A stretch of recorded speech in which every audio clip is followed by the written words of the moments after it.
viltis, palaimink mane. Vardan Dievo Tėvo ir Sūnaus ir Šventosios Dvasios.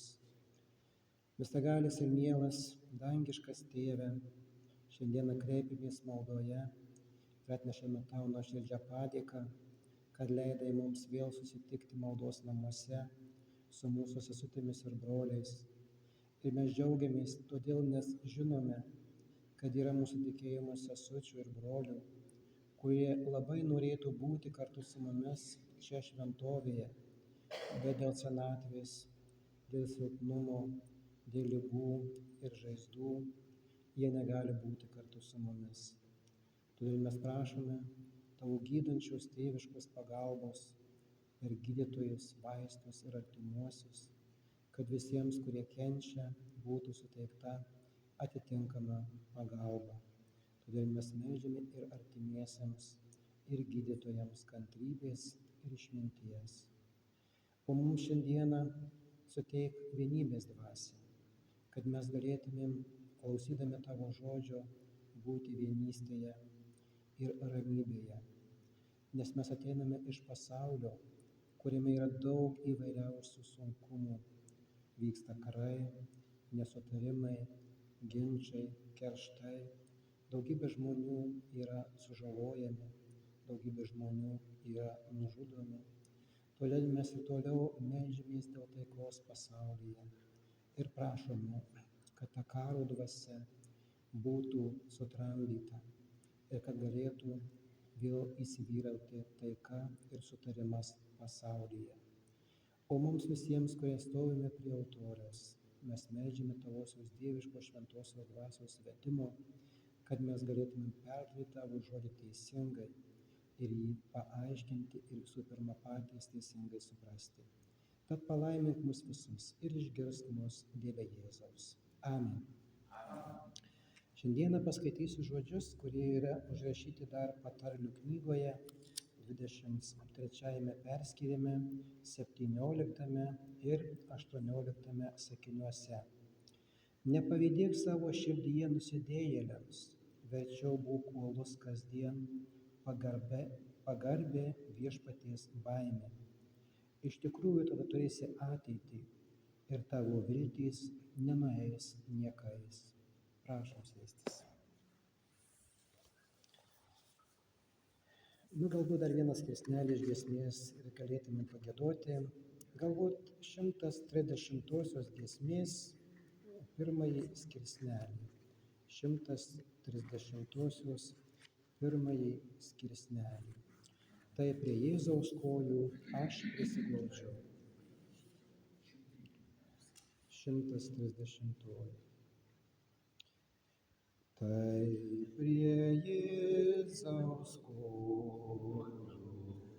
aš prisiglaudžiu, kai klausaus jo žodžio, sieloj man ramu ir pas jį jėgų randu, šviesą peną priimu.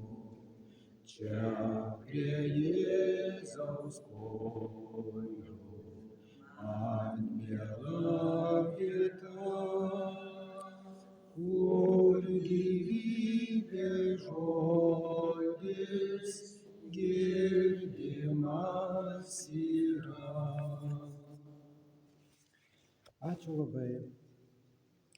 Norėčiau perduoti Jums kuo geriausius sveikinimus ir linkėjimus nuo Jurbarko bendruomenės, taip pat nuo Kybartų ir nuo mūsų krašto vyresniojo Andriejaus Andrijanovo. Jis siunčia kuo geriausius linkėjimus. Prašau. Taigi šiandieną dar vis esame kančios apmąstymų laike, gavėnios laike, kuris yra švenčiamas iki Velykų. Ir žodžiai mums iš patarlių knygos šiandieną kalba apie mūsų požiūrį į tuos, kurie gyvena turtingųjų pasaulyje ir nuodėmingųjų pasaulyje.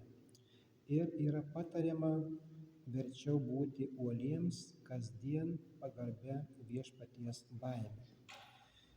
Tai daugelis žmonių nuo pat gyventojų žemėje pradžios, jie pastebėjo, kad yra skirtumas tarp žmonių, kurie gyvena kartu. Kad iš šalies žiūrint artimajam atrodo, kad mūsų artimajam arba netgi tolimajam žmogui, su kuriuo mes gyvename arba iš viso gyvename vienoje ar kitoje šalyje, tai mums atrodo, kad kitam žmogui geriau sekasi ir kuris galbūt taip nesistengia tikėti Dievu ir nesistengia laikytis jo įsakymų, bet jam vis dėlto daug geriau sekasi. Ir jeigu taip pažvelgtume į pirmąją problemą, su kuria susidūrė pirmieji Adomo ir Ievos vaikai, tai buvo Kainas ir Abelis, tai mes galim pastebėti, kad Kainui atrodė, kad Abelio auką Dievas priėmė, o jo nepriėmė. Kitaip sakant, jam atrodė, kad Abelis yra labiau Dievo mylimas ir jam geriau pasisekė. Ir kai jisai tai pamatė, kilo tam tikras kerštas arba pyktis ir Kainas nužudė savo brolį. Todėl jau tai mums turėtų priminti, visai žmonijai turėtų priminti, koks yra pavojingas dalykas pavydas. Nes pavydas jisai yra griaunanti jėga. Ir kartais, kai žmogus pavydi kitam žmogui ko nors, o juk pavydėti mes galime praktiškai visko, ką turi artimas žmogus. Mes galim pavydėti jam jo grožio, galim pavydėti jam jo jaunystės, galim pavydėti jo draugystės ir jam galim pavydėti, kad jis yra mylimas arba kad jisai gali mylėti. Taigi mes daug ką ko galime žmogui pavydėti. Ir turbūt tai atneša daugeliui žmonių įvairiausių problemų ir sunkumų, kuriuos atneša būtent pavydas. Ir yra sakoma, kad netgi tas žmogus, kuris pavydi kitam žmogui ko nors, tai jis pats save daugiau kankina, negu tas žmogus, kuris gyvena galbūt net neįtardamas, kad jam kažkas kažko pavydi. Taigi šventas raštas ir iš viso gyvenimas mus moko gyventi tam tikroj ramybėj ir pasistengti nepavydėti nei tam žmogui, kuris gražiai gyvena šeimoje, kuris gyvena nenuodėmėje ir kuris yra šventesnis arba geresnis už mane ar kitą žmogų.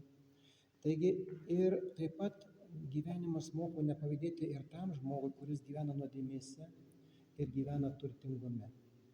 Nes kiekvienam žmogui tam tikra yra palaima džiaugtis tuo, ką Dievas jam yra suteikęs ir dovanojęs. Išmokti džiaugtis tuo, ką turi. Tai yra palaima. Ir apaštalas Povilas, rašydamas savo laiškus, jis tą irgi išgyveno, kad jam teko įvairiausius gyvenime sunkumus pernešti. Ir jisai ir badavo, ir buvo gyvenimo ir gyvybės pavojuose įvairiausiuose.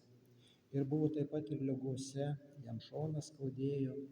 Taigi jisai ir buvo ir laimėse, ir nelaimėse, bet būtent ir laimės, ir nelaimės, tiesiog visas gyvenimas jį išmokė nuolankumo ir be paliovos dėkoti Dievui už viską, netgi už skausmus ir problemas, kurie jo gyvenime buvo. Ir turbūt daugelį nustebins tie žmonės, kurie būdami neįgalūs, jie dar atranda jėgų padėkoti Dievui už neįgalumą. Arba padėkoti Dievui netgi už tas problemas ir sunkumus bei nelaimės, kurios atsitinka žmonių gyvenimo keliuose. Tai yra didinga. Ir ne visiems tai yra pasiekiama. Tam reikia labai daug jėgų. Taigi gyvenimas mus daug ko moko. Ir be abejo turbūt dar nemažai priklauso ir nuo žmogaus amžiaus. Nes paprastai, kai žmogus yra jaunas, tai ir geismai, ir jausmai būna aštrūs. Jauni žmonės nori turėti daug ko. Ir be abejo jie sako dažnai ir galvoja, kol aš esu jaunas arba jauna, tai man reikia visko daug. Man reikia daug pinigų, man reikia daug meilės, man reikia namų. Nes kai aš pasensiu, tai man viso šito jau nebereikės arba tai man nebus taip aktualu. Tai dar ir šiandieną mes kalbėjom su mielu mūsų diakonu. Jisai sako, ateina laikas ir turbūt mes, kurie jau esam, trupučiuką vyresnio amžiaus, tai mes galim pastebėti, kad mūsų jausmai, kuriuos mes turėjome jaunystėje, vaikystėje, jau truputėlį yra pasikeitę. Ir šiandieną gal tas pavydas, nėra toks jau kaip anksčiau, kad jisai būdavo. Ir kad, kaip ir mielas diakonas sako, kartais ateina toks laikas, kai žmogus prieina prie tokio amžiaus arba prie tokių aplinkybių gyvenime, prie tam tikrų ligų ir sunkumų, kai jisai sako, toks yra laikas, kada aš nenoriu nieko daryti, nieko dirbti, nieko planuoti ir tiesiog nesinori nieko arba nedaug ko.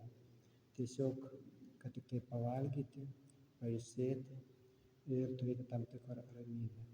Taigi pasirodo, su amžiumi ir su įvairiais sunkumais ir ligomis mūsų jausmai ir mūsų mintys taip pat keičiasi.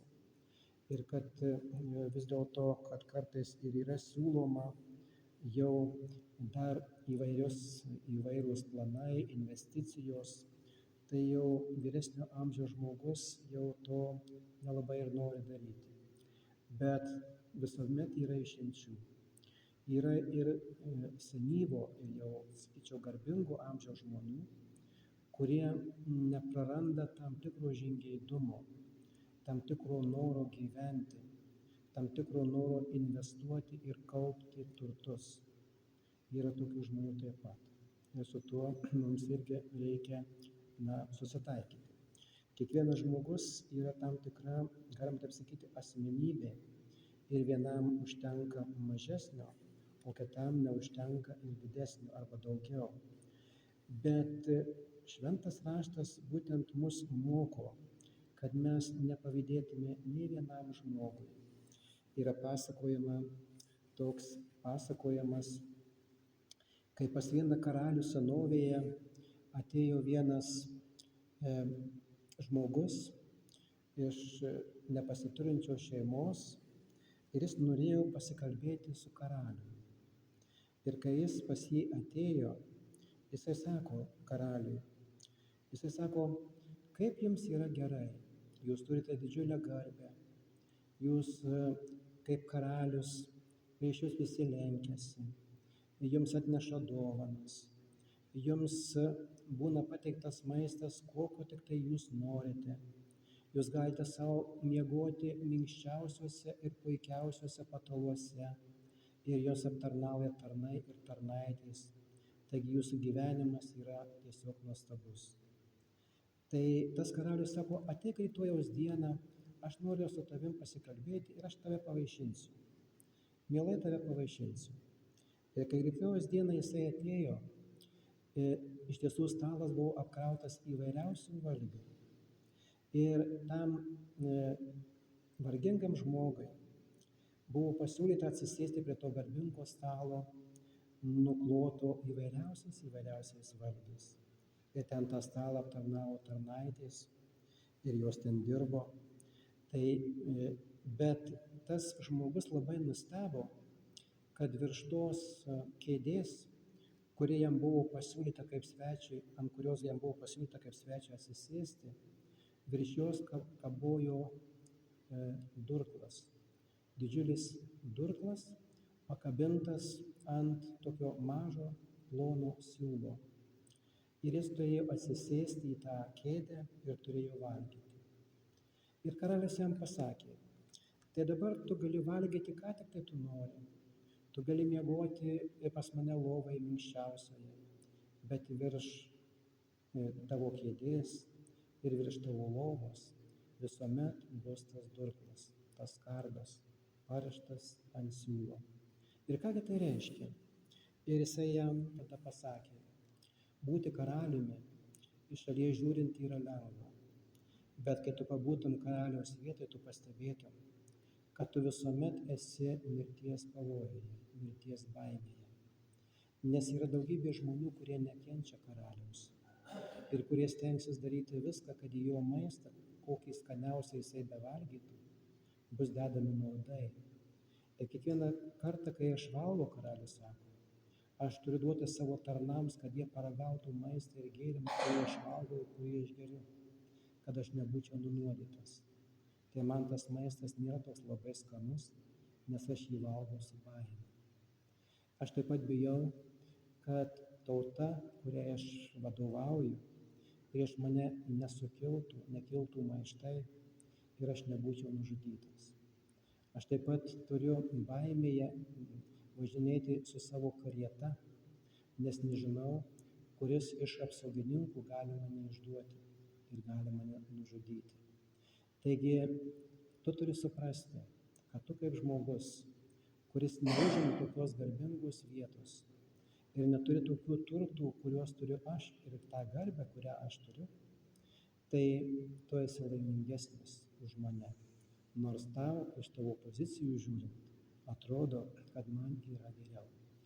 Taigi kartais mums atrodo, kad ir sakoma yra, kad ir šeimose yra taip, kad mums atrodo, kad vyrui yra lengviau šeimoje, nes jisai išeina į darbą, jam yra paruošti pusryčiai, kad jis kaip pareina vakare, pavargęs, jam yra paruošiama vakarienė. O vyrui atrodo, kad žmonai yra kur kas lengviau, nes jos darbas yra nesunkus. Jis kaip vyras rūpinasi visos šeimos, galima sakyti, reikalais. Ant jo yra taip pat ir pareiga aprūpinti šeimą. Taigi vyrui atrodo, kad žmonai yra kur kas lengviau. Tuo tarpu žmonai atrodo, kad vyrui yra lengviau. Ir kai vienoje šeimoje vyras susipyko su žmona, tai kaimynė atėjo ir pasakė vyrui tos šeimos, jinai sako, o jūs pamėginkite apsikeisti darbais su savo žmona. Jūs atsikelkite ryte, padarykite pusryčius visiems, išleiskite į darželį, išvežkite vaikučius mūsų. Tada nueikite į savo darbą. Iš darbo, kai pareisite pavargęs, jūs turėsite dar išvalyti kambarius namuose, paruošti vakarienę, parsivežti vaikučius iš darželio ir atlikti dar kitus namų ruošos darbus, kurie galbūt anksčiau jūsų buvo net nepastebėti, nes reikia išlygyti rūbus, reikia vaikams rūbelius, taip pat ir vyrui rūbelius išlyginti. Ir taip toliau, ir tu pastebėsi, kad moters šeimininkės darbas yra kur kas sunkesnis negu vyro šeimoje. Tai jam tai buvo tam tikra pamoka.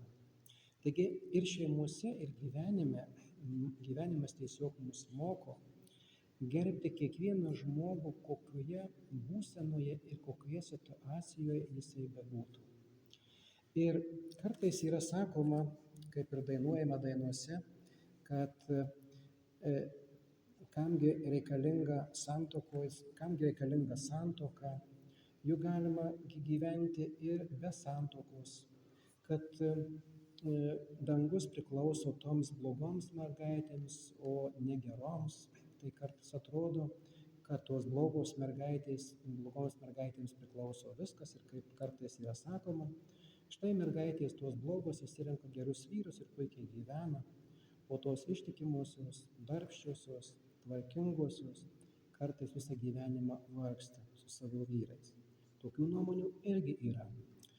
Bet reikėtų pastebėti taip, kad ir vėl niekuomet nedera pavydėti nei vienoms mergaitėms, nei kitoms mergaitėms, nes kiekviena iš jų neša savo naštą. Ir visur yra pliusų, ir visur yra minusų. Taigi gyvenimas mus moko, pasirodo, gyventi tam tikroj ramybėj. Per daug nepavydėti nei vienam, nei kitam žmogui ir džiaugtis tuo, ką turime mes patys. Ir čia dar toliau yra sakoma, verčiau būk uolus kasdien pagarbia viešpaties baime. Kągi tai reiškia pagarbia viešpaties baime? Tai reiškia, kad panašiai kaip santuokoje, kai vyras ir žmona gyvena santuokoje, tai galbūt reikėtų suprasti tai, kad nei vienas, nei kitas stengiasi neįskaudinti savo artimą ir mylimą žmogų savo poelgiu, savo žodžiu, savo elgesiu. Tai panašiai ir Dievo baimingumas yra susijęs su tuo, kad mes neįskaudintume arba nenuviltume mūsų mielo dangiško tėvo savo nepaklusnumu. Taigi, kai žmogus myli vienas kitą, tai stengiasi tos meilės nenuvilti, neišduoti. Mylėti vienas kitą, tai reiškia aukotis vienas kitam ir stengtis daryti viską, kad vienokiu ar kitokiu būdu įtikti tam, kuris tave myli. Esu pasakojęs apie vieną šeimą, kuri taip gražiai sutarė ir aš pastebėjau, kad jie tiesiog netgi neskirsto vyriškus ar moteriškus darbus. Paprastai jie stengiasi dirbti abudu kartu, kas yra įmanoma, ir neskirsto, ar tai yra vyriški darbai, ar tai yra moteriški darbai. Ir aš sakiau, kad tai yra tam tikra auka, vienas kitam taip padėti, tiesiog vienas kitam patarnauti. Bet jie sakė, kai myli žmogų ir myli jį kaip save patį, kaip ir šventas raštas mums moko, arba bent jau stengiasi taip mylėti, panašiai kaip save, tai tu gali tikėtis arba sulaukti tam tikros meilės ir iš to žmogaus, kuris yra šalia tavęs. Bet jeigu to pavyzdžio neparodai, tai paprastai to atsako irgi gali ir nesulaukti. Nors būna ir kitaip, kad vienas žmogus išrodo meilę ir dėmesį kitam žmogui, bet kitam tai nerūpi. Jis elgiasi taip, kaip jam vis dėlto atrodo geriau. Ir taip, kaip jis yra įpratęs gyventi vienas, arba savo aplinkoje, arba savo šeimoje, kurioje jisai gyvena. Ir taip pasirodo, neseniai mums teko būti vienoje parduotuvėje ir viena pardavėja pasakė tokius įdomius žodžius, apie kuriuos aš kartais nepagalvodavau. Jinai sako, kai jinai buvo pagirta kaip pardavėja, kad jos parduotuvėje yra švaru ir tvarkinga ir labai daug prekių ir aptarnavimas gražus, tai jinai pasakė įdomų dalyką. Aš stengiuosi čia palaikyti tam tikrą tvarką ir švarą todėl, kad didesnę savo laiko dalį aš praleidžiu ne namuose, bet darbe. Įdomi mintis, kažkaip apie tai nepagalvojau, nes didelę laiko dalį jinai praleidžia parduotuvėje. Todėl stengiasi, kad ten būtų viskas švaru ir tvarkinga. Taigi, kiekvienas žmogus turbūt stengiasi vis dėlto savo gyvenime įsivesti tam tikrą tvarką. Ir jeigu toje parduotuvėje dirbtų darbuotojas, kuris turėtų kitokią nuomonę, deja tai atsirastų tam tikros problemos. Ir ta pardavėja, kuri ten aptarnavo pirkėjus, jinai sako, mes turim gerą direktorę, kuri vadovauja šitai parduotuvė, ir stengiasi, kad visi darbuotojai ir visa tvarka parduotuvėje būtų pavyzdinga. Taigi, jeigu darbuotoja sugeba pagirti savo direktorę, pas kurią jinai dirba, tai yra tam tikras gražus pavyzdys, kad gražiu darbo ir elgesiu bei aptarnavimu galima padėti vienas kitam. Bet direktoriai pasirodo irgi, ji kaip direktorė atrodo galėtų nurodinėti tam tikrus darbus padaryti pardavėjoms ir pati savo tiesiog ilsėtis namuose ir nesirūpinti savo parduotuvę. Bet jinai rodo pavyzdį pati ir dirba kartu su darbuotojom toje parduotuvėje. Ir netgi vienuolis tėvas Stanislavas yra pasakojęs, kad kada jisai turėjo prie bažnyčios tokį reabilitacijos centrą su žmonėmis, kurie mėgdavo išgerti alkoholio per daug, tai jisai sakydavo, kad jeigu aš kaip vienuolis su tais žmonėmis nedirbčiau, negrėbčiau ten lapų, nedirbčiau įvairius kalvystės darbus, tai jie vieni be manęs nebedirbs, nes jiems reikia pavyzdžio. Jiems reikia matyti, kad yra draugiškumas, kad visi vienodai dirba, kad nebūtų jokio pavydo. Nes mes turbūt ir darbuose, kai mes dirbdavome vienoje ar kitoje arba dirbame vienoje ar kitoje įstaigoje, ir jeigu mes matome, kad vienas ar kitas žmogus tiesiog tinginiauja ir nenori dirbti, tai mes tam tikrą prasme pradedame ant to žmogaus, į tą žmogų žiūrėti su tam tikra, nenoriu sakyti, kad neapykanta, bet su tam tikru nemaloniu žvilgsniu, nes kodėlgi mes turime dirbti, o jisai poilsiauja. Ir kartais netgi moterys, kurios dirba duonos kepykloje, tai jos pasakoja, kad kai mes dirbame prie sausainių, prie duonos gaminių ir kai mes matome, kad kai kurios moterys išeina tiesiog į lauką parūkyti, tai mums tai yra pikta, nes mes dirbame be jokios pertraukos, išskyrus tą laiką, kuris yra skirtas pietums ten ir pertraukos, bet, sako, mums yra labai nemalonu, kai mes turime dirbti už kitas, kurios tiesiog eina ir rūko. Tai ir mes galėtumėm, kad ir nerūkyti, bet tiesiog nueiti ir būti kartu su jomis ir tiesiog nedirbti visos. Taigi ir vėl, mes galim čia vėlgi susidurti su tokiamis tam tikromis problemomis, kad kolektyve, jeigu nėra tam tikros vienybės, deja atsiranda problemos.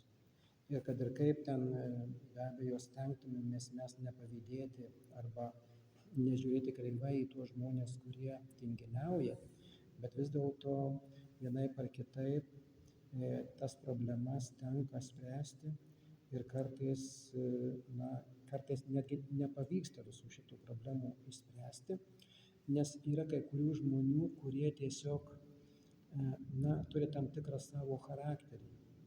Ir dažnai yra sakoma, kad pakeisti žmogų paprastai yra sunku, o kartais galbūt net neįmanoma, nes jisai turi savo charakterį, turi savo judėjimo arba darbo stropumą ir panašiai. Taigi vis dėlto čia ir šventas raštas mums primena tą įdomų dalyką, kad pavydėti netgi turtingiems žmonėms, kurie turi sukaupę daug pinigų ir daug turtų, irgi pavydėti nederėtų. Nes mes turbūt puikiai žinom, kad nei vienas žmogus, kad ir kiek jisai aukso ar sidabro būtų sukaupęs, deja jų negalės su savimi išsinešti ir pasiimti ten į amžinybę. Todėl ir Jėzus ir iš viso šventas raštas mus moko, kad reikėtų ieškotis ir rinktis dangiškų turtų. Ir tie dangiški turtai, kuriuos mes gauname čia bažnyčioje, mums yra kaip auksas, kuris bus naudingas, kai mes šitą pasaulį paliksim. Galima taip vaizdžiai sakyti, kad mes čia susirenkam tarsi į aukso kasyklą. Nes Dievo žodis, kaip sakė psalmistas Dovydas, yra 7 kartus skaistesnis už auksą. Ir todėl jis yra ir turi labai didelę vertę tada, kai šito pasaulio auksas ir sidabras ten amžinybėje vertės jau nebeturi. Ir dėl to Jėzus ir sakė, nerinkite savo turtų, kuriuos vagys ir kandys suėda. Ir daugelis faraonų, kurie laidojosi ir liepė juos palaidoti su daugybė aukso, tai mes galime pastebėti, kad daugelis faraonų kapų buvo išplėšti ir tas auksas iš ten buvo tiesiog pavogtas. Taigi pasirodo, kad amžinybėje auksas vis dėlto neturi tos vertės, kurią jisai turi šitame pasaulyje ir kur net mirusiam žmogui iš to mirusio žmogaus ir bandžiusio tą auksą išsinešti, deja jo nepavyko išsinešti, nors ten būdavo įvairiausios piramidės, giliai paslėpta keliuose karstuose, su įvairiausiais užkeikimais ir ten žudymo priemonėmis, kurie eis ten vogti to aukso. Bet vis dėlto auksas buvo pavogtas. Ir deja, amžinybėje jis tenai vertės nebeturi. Bet šitas auksas arba šitas turtas, apie kurį kalbėjo Jėzus, kai sakė, ieškokite visų pirma dangaus karalystės ir jo šlovės, o visa kita jums bus pridėta. Taigi, ir mes stengiamės šitą gyvenimą gyventi taip, kad mums deja nereikėtų dėl viso to gailėtis, ką mes padarėme vis dėlto ne taip. Nors žinoma, yra dar ir taip, kad yra sakoma, kad lengva yra kalbėti žmogui, kad jis nenori turto arba nenori nuodėmės, kol jis prie to neprisiliečia arba nepamato. Nes mes turbūt gyvenime tą puikiai žinom, kad paprastai žmogus, kol jisai nepamato, kad kitas žmogus turi gražesnę mašiną, gražesnius namus, jis gyvena ramiau. Bet kai žmogus pamato, kad kitas turi kažką tai daugiau, geriau, maloniau, atsiranda pavydas. Ir mes galim prisiminti taip pat ir tą patį psalmistą Dovydą, kuris buvo karalius. Jis atrodo turėjo visko. Bet štai vieną kartą jisai pamatė vieną karininko žmoną, kuri maudėsi nuoga ant stogo ir jau susigėdė. Taigi atrodo, jis turėjo daugybę žmonų ir sugulovų, bet vis dėlto žmogus pamatė ir užsigėdė. Taigi ir mes kartais, kai einame į parduotuvę, tai kartais yra sakoma, kai nenueini į parduotuvę ir nepamatai vienokios ar kitokios prekės, jos lyg ir nereikia. Bet kai nueini ir pamatai kokį skanesnį vaisių, ar skanesnę daržovę, ar kitą maisto produktą, jo tiesiog užsigeidi. Taigi mes vėlgi turime prisiminti arba nesmerkti tų, kurie vienaip ar kitaip nusidėjo, arba kurie nusideda.